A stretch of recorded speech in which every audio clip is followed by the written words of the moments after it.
Israel Explained, where we help you understand Israel, Israel's neighbors, and provide you with context to understand the Middle East. My name's Avery Chenault, and I'm joined by Passage's resident scholar, Josiah McGee. Today, we're continuing our discussion of the U.S.-Israel relationship. If you haven't already, be sure to check out our other videos about the U.S.-Israel relationship to understand the whole history from the 1948 creation of the modern state of Israel up until present time. Today, we're discussing the period of the 1980s to about 2008. The relationship between the United States and Israel is currently very strong, but over the years, there's been some differences and some challenges as the alliances have grown between these two countries. So, Josiah, how would you describe this period of history between the U.S. and Israel that we're discussing today? So this period between 1980 to 2008, what was the relationship like at this point? Yeah, it's a good question. So in the last video, we sort of left off with a relatively positive note. Mm-hmm. Things were moving in a good direction. There was more peace being made in the Middle East between Israel and its neighbors. The U.S. had committed to increased support for Israel, even taking its side when it needed to and providing it with better equipment, military equipment, than it was providing to Israel's enemies, and committing to preserving a qualitative military edge for Israel. So generally speaking, it was a very mutually beneficial and happy relationship at the time. There were, of course, some concerns about the degree to which the U.S. could use its influence to coerce Israel in terms of when it fought its enemies, how it fought those enemies, when it might have to make peace, those sorts of things. So there were some concerns about how that process was going to unfold. But generally speaking, it was a relatively positive relationship. As you move into the 1980s, because we left off at the Camp David Accords in the late 70s, but as you move into the 80s, things are going to still be relatively good. There's no clear black and white line that separates the 70s from the 80s. It's kind of a more of the same with a few tweaks here and there to the relationship sort of deal. But many of the issues really did remain more or less the same. Yeah. You're still going to have a lot of issues that you have to deal with in terms of whether there is competing priorities that the U.S. and Israel do not share in some certain respects. Some of the threats that they face from other parties in the region are also going to remain more or less the same. And unfortunately, even what's going to happen is new threats in the region are going to emerge that threaten both the U.S. and Israel and their relationship. So you do start to see some things that become more of an issue, like terrorism or nuclear arms races, that sort of thing, are going to be issues that you weren't necessarily dealing with as much up until that point, but would start to see moving forward. Yeah. So kind of moving through this timeline of the period of history that we're talking about today, starting off with the Reagan administration. Historically, this administration is remembered as being pretty pro-Israel. So how did the relationship between the U.S. and Israel develop under his presidency? So he was viewed as being a pretty good friend of Israel. And there were some examples in which the relationship deepened even. The primary reason why, I think, is because he shared two strategic interests with Israel pretty closely.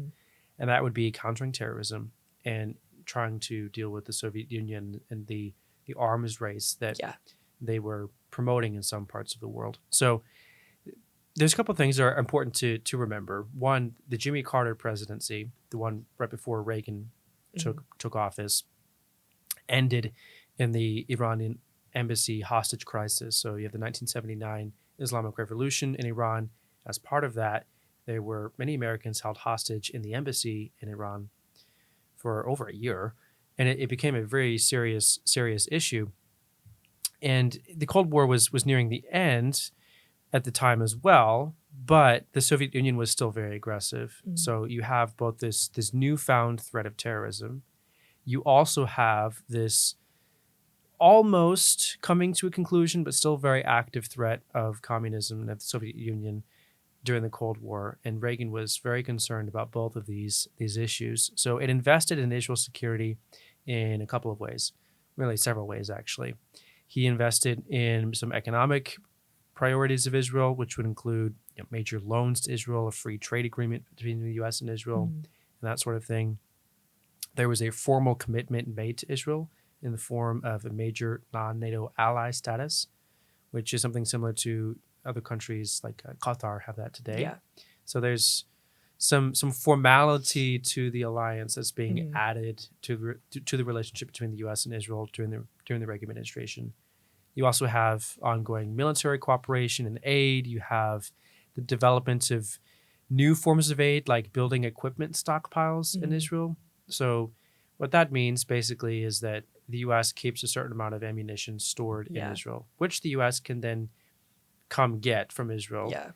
if they need to use it in their own war. But also, if Israel's in the middle of the war, they can ask the U.S. for permission to open some of these stockpiles Yeah. and use some of that ammunition themselves as Mhm. well. So that's another layer to Yeah. this coordination and cooperation between the two that's actually going pretty deep at this point, the Mhm. military relationship between Israel and the United States. There's also other forms of cooperation like joint exercises, Yeah. learning how to work together in the event that they ever have to fight a war together. Mhm. So there's a lot of things that the Reagan administration was doing to try to move things forward. Yeah. There were some cracks in the armor, unfortunately, some tension points, but overall it was remembered as a relatively positive relationship during the Reagan years. Yeah. That's interesting how much the military relationship grew during that time. Like for the US to have stockpiles in Israel that's pretty significant. And for us to be training together in the event that we should ever have to fight a war together, that is a pretty significant um, thing that happened under the Reagan administration. So at one of your last points, you mentioned that the Reagan administration was pretty positive. It was Mhm. pretty pro Israel. The relationship was good, but there were a few tension points. So, can you tell us a little bit about what those tension points were? Yeah, there were a few things that were going on, and some of this is common between allies, and some of it maybe a little bit less so. But there definitely were some interesting things happening during this period. I'll give you a couple of examples. One is a spy case, which Mhm. again is relatively common between allies, actually. But an Israeli spy named Jonathan Pollard was exposed, and that really exposed the existence of espionage that was happening on Israel's part in the United States. Everyone sort of knows it's true that allies spy on each other. The U.S. also does this and has occasionally been embarrassed when we are exposed for spying on allies, Yeah. including our European friends. But it doesn't necessarily change the fact that even though everyone knows it's happening, Yeah. you're not really supposed to know what's happening, Hmm. and it's embarrassing. It's embarrassing when you get caught, and then it becomes a Yeah. bit of a diplomatic issue. The other thing that happened was there was this ongoing crisis regarding the spread of nuclear weapons. Mhm. And during the 1980s, Israel declared a policy that it was going to prevent its neighbors from acquiring nuclear weapons. It wasn't going to allow it, even if it necessarily needed to use force.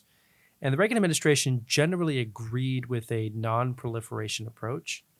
The US, by and large, for most of the Cold War, was trying to prevent nuclear weapons from rapidly popping up all over the globe. That was not Mhm. in anyone's best interest for that to happen.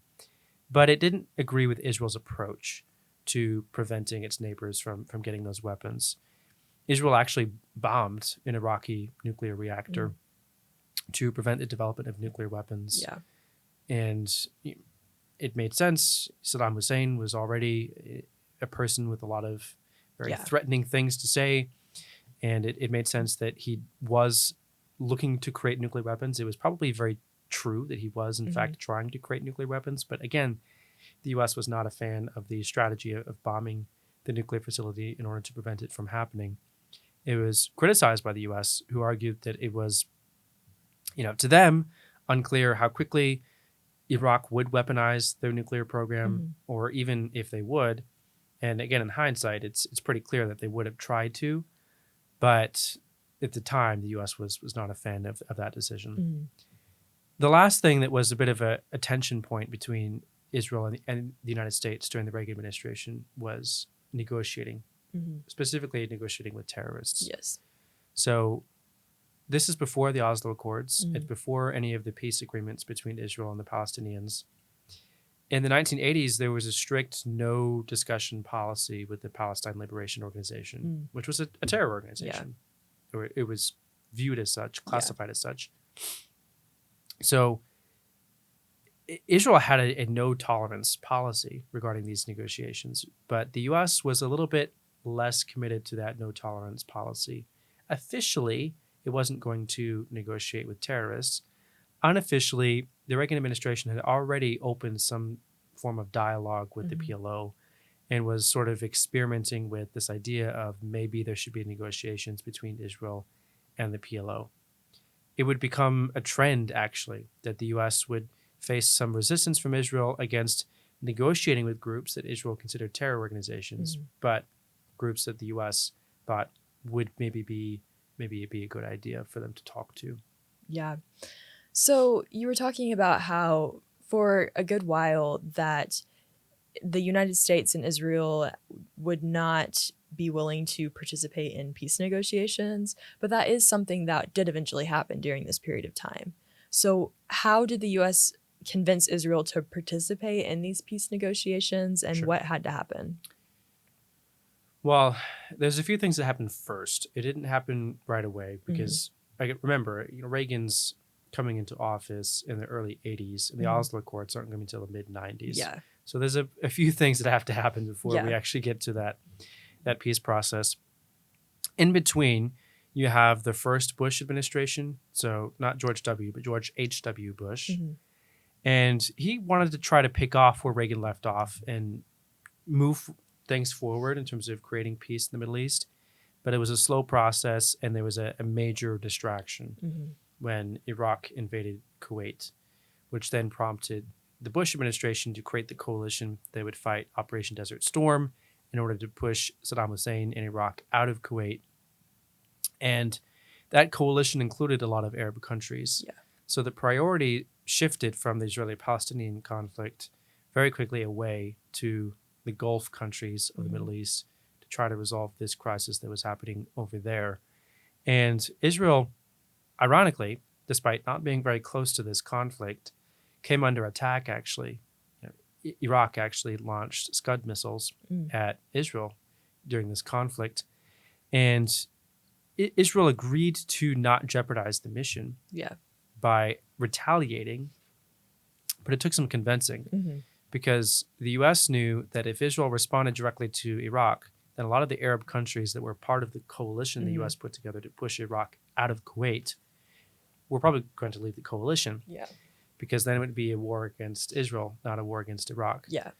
But the U.S. couldn't have that. So it had to convince Israel basically to not respond to missile attacks on its own territory in order to preserve U.S. interests in the Arab Gulf, which is... That's hard.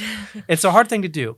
It requires a lot of diplomatic goodwill and capital. And the U.S. had to spend a lot of that capital in order to get through the end of Operation Desert Storm. Yasser Arafat, who was the leader of the Palestinians, meanwhile, really kind of made things worse by briefly aligning himself with Iraq because Iraq was attacking Israel. And so what ended up happening there is that Palestinians lost, at least briefly, a lot of support from other Arab countries around the region who couldn't understand why he was taking Iraq's side when all of them were fighting Iraq. And they didn't really care as much about the Israeli-Palestinian conflict as they did their own safety. So he almost cost the Palestinian national movement a lot in the process. So again, this was a huge distraction because you've got the U.S. focused somewhere other than the Israeli-Palestinian conflict. You've got the U.S. spending the political capital it has in Israel, convincing Israel to support Operation Desert Storm and not mess it up, rather than using that capital to pressure Israel to make peace with the Palestinians. And you have the Palestinians self-sabotaging themselves, or the leadership self-sabotaging themselves by choosing the wrong side in this conflict. And at the end of the day, everyone wraps up, and the Israeli-Palestinian conflict is not on top of anyone's radar at this point, and it wouldn't be for several more years. The first Intifada was going to change that, but it really was not going to be an immediate restart to the peace process between Israelis and Palestinians. I will make one more note about Operation Desert Storm that I think is just an interesting anecdote, something to keep an eye on, and maybe bookmark this for later. This really is when Israel started to develop anti-missile technology. Oh, wow. Because it wasn't allowed to retaliate against Iraq. But it did have to start thinking about, okay, if we're going to come under missile attack again in the future, how are we going to defend ourselves? And the ability to shoot down missiles That's fascinating. rather than retaliating directly the thought process behind that really emerged as a result of the conflict in Operation Desert Storm. Yeah, that is very fascinating to think about how that situation created what we have now as the Iron Dome, which is an incredible development of technology. So, thinking about President Bill Clinton, he is the one that got to really oversee a lot of peace deal signings. But what do you think his legacy is in terms of the US Israel relationship? It's interesting that a lot of people are going to ascribe a lot of responsibility to President Clinton for the peace process between Israelis and Palestinians. I think there's actually a little bit, not to say that he's not responsible, but he didn't actually play as large a role in the Oslo Accords as he's sometimes given credit for. And I'll break that down in a moment, what role he did play. Yeah. But a couple of caveats I want to offer. One, although President Bush was not able to advance things very quickly, he did sort of redefine some parameters of the peace process even before it restarted. He was maybe one of the first presidents to start openly talking about this idea of opposing Israeli expansion policies in the West Bank and this idea of land for peace negotiations, this calculus that Israel would give up some land in exchange for peace and recognition from the Palestinians that Israel had a right to exist. That was something that he introduced to the negotiations, that part of the equation a little bit, and started to promote a little bit more so. And they would become a key part of the Oslo Accords. The idea that the Palestinians would not immediately be given a state, but they would gradually be given more and more land and control of different parts of territory and more autonomy in certain areas in exchange for peace. So President Bush probably does deserve a little bit of credit for advancing the agenda a little bit in some respects. The other caveat that I would issue in terms of the degree to which President Clinton is responsible for the Oslo Accords is that he didn't directly negotiate them. They were actually negotiated in Oslo, Norway, while there was a separate set of negotiations happening elsewhere that the U.S. was involved in.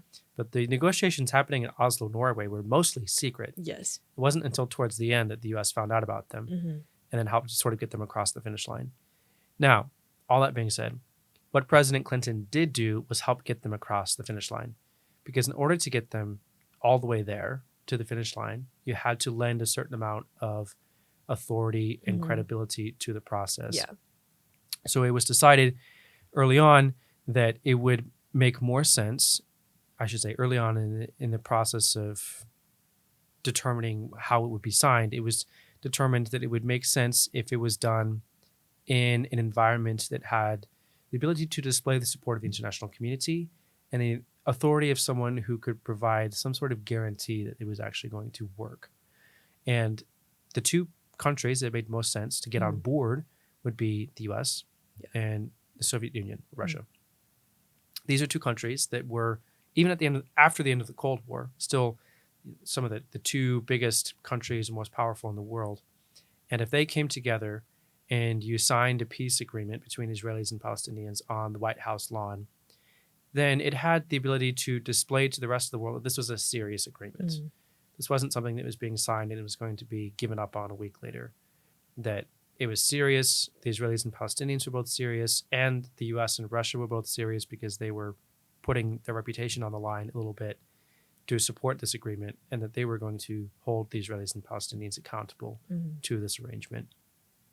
So he did help in that way, maybe not define how the negotiations played out and what the agreements themselves were, but he did help ensure that the agreements could actually be signed in a way that provided some level of pressure on everyone involved to make sure that the agreements actually took place and that they were followed. If that makes sense. Now, beyond that, he did help as well to get some additional peace agreements across the finish line, like an agreement between Jordan and Israel. He developed a lot of very friendly relationships with both Israeli and Palestinian leaders. So he was very trusted by individuals on both sides. He would argue he probably would have been able to make more happen if not for certain developments. So, for example, Yitzhak Rabin was assassinated in the 90s. He was the Israeli prime minister who signed the Oslo Accords, and presumably could have helped finish the process of Yes. negotiating with Palestinians, but Mhm. was killed. Yes. You also have arguments that Clinton made that the final round of negotiations he led near the end of his presidency were sabotaged Mhm. by the Palestinians primarily. And it's a challenging hand of cards that he was dealt. You know, Mhm. he probably would argue he could have accomplished more if not for some of the circumstances. But it was all that to say, he was someone rather that was viewed with a lot of positivity by both sides, Israelis and Palestinians, and it Mhm. was still a friendly relationship that the U.S. had with Israel during his administration. Yeah. So I want to talk a little bit now about the second Bush administration and the foreign policy of that time. So this area or this time period of history is largely defined by 9/11 and the war on terror and the things that followed after that. So I'm curious how 9/11 and the war that followed after influenced the US Israel relationship. And as we entered the 21st century, how did that really influence the relationship there? So the second Bush administration, again, history and context matter quite a bit because it's hard to understand what's happening in the U.S.-Israel relationship if we don't think about what's happening in the wider world at the same time as well. Mhm. The second Bush administration is going to start with a massive, within the first year, a massive terror attack in September of 2001, 9/11. Mhm. And it's also going to then unfold with a series of American wars in the Middle East. You have Afghanistan first, a little bit later Iraq. And it's known as sort of the global war on terror is how the US referred to these efforts after 9/11. So during this period, the Bush administration was very concerned about this problem of terrorism. Israel was also at the same time, starting in about 2000 to 2005, experiencing the Second Intifada, which was a second Palestinian uprising that was characterized primarily by very violent tactics. Unlike the First Intifada, which was a little bit less violent, it was still somewhat violent, but not extremely so. The Second Intifada was extremely violent because of the number of suicide bombings Yes. or bus bombings, Yes. cafe bombings, all of that. So the Bush administration knew and felt a certain amount of kinsmanship, if you will, with Israel, or shared experience with Israel during this time because they were both victims of terrorism. They were both trying to fight terrorism. And the Bush administration developed a lot of mutual understanding, also gave Israel a lot of latitude in terms of how it fought terrorism during this time. And that did create some powerful goodwill between Israel and the United States during the early 2000s. There was also an ongoing trend that began to emerge of the U.S. feeling like it could and should, in fact, defend Israel internationally when it conducted wars on terrorism. It shouldn't just give Israel latitude or support Israel's fight on terrorism. It should defend Israel from its critics who criticized Israel's efforts to carry out war on terrorism. So in the UN especially, this was a big deal. During the Second Lebanon War, the Bush administration would do things like veto calls for an immediate ceasefire in Lebanon. Things that even today we continue to hear some of these debates about whether the international community should require Israel to adopt ceasefires before Israel's ready to do so.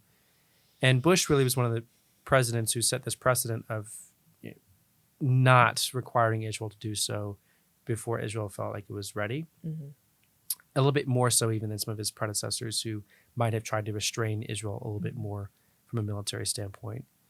There, at the same time, was some pressure to create peace between Palestinians and Israelis at the time. So the Bush administration, I should say the second Bush administration, like the first one, so President Bush Jr., if you will, like Bush Sr., was very concerned about issues like Israeli expansion and the effect that they had on the peace process. He did not want Israel to build more settlements in the West Bank. He did not want Israel to unilaterally annex any particular places. He wanted to try to sort of maintain the status quo long enough to make peace and not upset the apple cart while there were other distractions that required his attention. And it tried to initiate some new negotiations based on these principles. There also was a 2002 roadmap, which kind of moved forward again what his father had proposed, this idea of land in exchange for peace, things like that. He did continue to try to advance those negotiations, but it really sort of fell apart in 2005. So in 2005, Israel decided to unilaterally disengage from Gaza. Yes. So they basically, what that means is they just left Gaza. They didn't leave it with any particular arrangements in place or negotiated settlements with the Palestinians. They just decided that it was time to leave and let the Palestinians decide for themselves what they were going to do with it. And that created a bit of a problem because the Bush administration was not just concerned with terrorism and trying to create stability. It also was very pro-democracy in the Middle East. And unfortunately, this backfired a little bit because the Bush administration watched this process in 2005 unfold. And it also knew that at the same time, there were a lot of calls for elections in the Palestinian society. He was encouraging those, putting pressure on Palestinian leaders to hold elections. But the problem is in 2006, when some of those elections began to happen, it became clear that Hamas was going to win and eventually did win those elections. And now the Bush administration had a problem on its hands because it was pro-elections and pro-democracy in the Middle East, but it was also anti-terrorism. And democracy had delivered a terror organization to the leadership of the Palestinian people in 2006. And in 2007, they went so far as to basically engage in a civil war and then take over the Gaza Strip. As you can imagine, this all had a pretty depressing effect on the U.S. and our ability to create peace between Israelis and Palestinians because our own policies had backfired when it came to sort of creating the conditions that would bring people together and put the right people in place to negotiate. So were there any major gaps in the relationship between the U.S. and Israel during the Bush years that maybe led to some of these things happening? Somewhat. It wasn't, in the grand scheme of things, it was not an overly negative experience, the Bush administration, the Bush years. But there were two events that are worth noting because they do have an impact on today, or they add some context to what's happening today, what we're debating. One, Israel attacked a nuclear reactor again. So during the, I believe it was the Reagan administration, there was the attack on a reactor in Iraq. And then there was an attack on a reactor in Syria during the Bush administration. So it was denied for a decade, but Israel finally admitted it. And it really proved that Israel wasn't messing around. It really made a statement that when it promised to destroy any hostile neighbor's capacity to produce nuclear weapons, it meant it. And it was going to follow through and do it, even if it had a potentially destabilizing effect, which the U.S., again, was not necessarily a fan of. Israel's argument in response is, okay, look, we've done it twice now, and neither case produced a regional war in the Middle East. So perhaps fears of destabilization are a little bit overblown. But at the time, the U.S. disagreed, and so that was a point of some contention between the two. The second thing, a second major event that happened is that Israel wanted to do the same thing in Iran. So as early as the 2000s, Israel was already concerned about Iran's nuclear program and the potential that it could also be used to create nuclear weapons. But the U.S. convinced them not to strike Iran's nuclear program, to bomb it. And it's important for two reasons. One, it sort of reintroduced this precedent that the U.S. could coerce or restrain or put pressure on Israel to do or not do certain operations, that Israel might require or look for U.S. approval for certain operations like bombing Iranian nuclear facilities. And it also set a precedent that sometimes the U.S. was going to use that and not approve some of those operations, and that its foreign policy would matter as much as Israel's in deciding when or when not to engage different countries that may or may not be trying to create nuclear weapons. So it became a really important issue. And again, it's not that it was so overblown that it ruined the U.S.-Israel relationship. It didn't. The relationship continued to be very strong during the Bush years, but it did set the stage for nuclear proliferation to become one of the most important and ultimately one of the most contentious issues in the U.S.-Israel relationship moving forward. So, as we wrap up our conversation today, could you just summarize this era in maybe just a few points? Like, what were the high points of this era, and what do we need to leave this conversation knowing? So, if you look at the sweep of history from 1980 to 2008, I think there's a few highlights and things to remember about what happened in the U.S.-Israel relationship. Certain issues became more important, like nuclear proliferation and counterterrorism. The profile of those issues, the importance of those issues increased dramatically during those decades. The relationship did deepen in many practical ways. The commitment to Israel, the commitment to funding it and providing it military aid continued to deepen over those years. And in many practical ways, the cooperation also increased, not just the funding, but the actual coordination and cooperation between the two increased. It was made clear as well, however, that sometimes we'll agree and sometimes we won't.